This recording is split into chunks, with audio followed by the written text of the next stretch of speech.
Hey everyone, Ariel Adams over the blog to watch. Please subscribe to our videos on YouTube and like this video if you find it useful.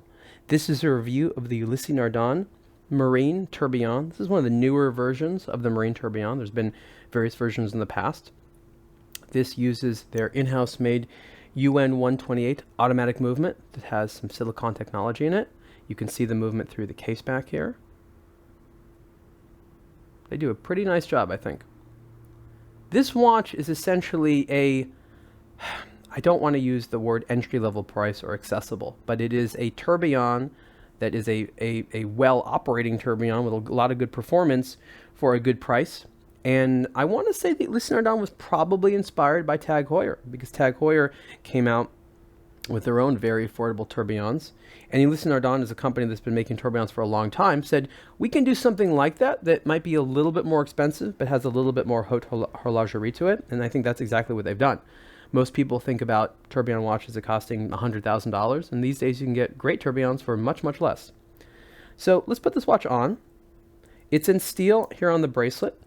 Most of the versions of the watch actually come on a strap. The bracelet's a slightly more uncommon version, but since I love bracelets, and I think Ulysse Nardin does a great job, there you have it.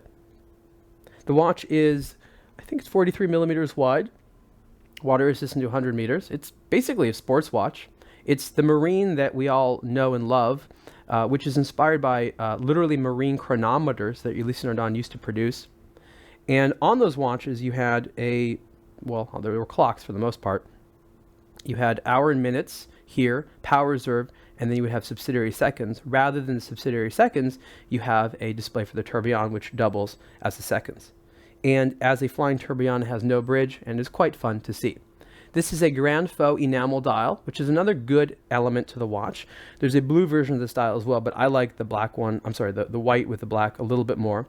Enamel dials are baked, which means the color is essentially permanent.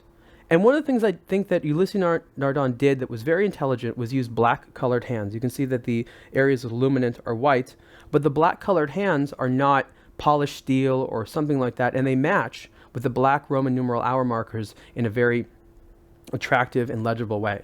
So I think that in terms of detailing, Ulysse Nardin got a lot of those things correct.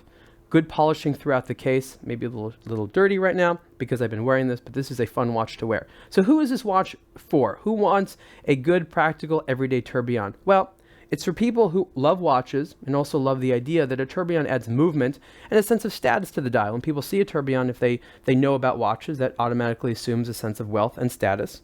And so for people who like watches, like to show off a little bit but not too much, the Marine Tourbillon is a good bet.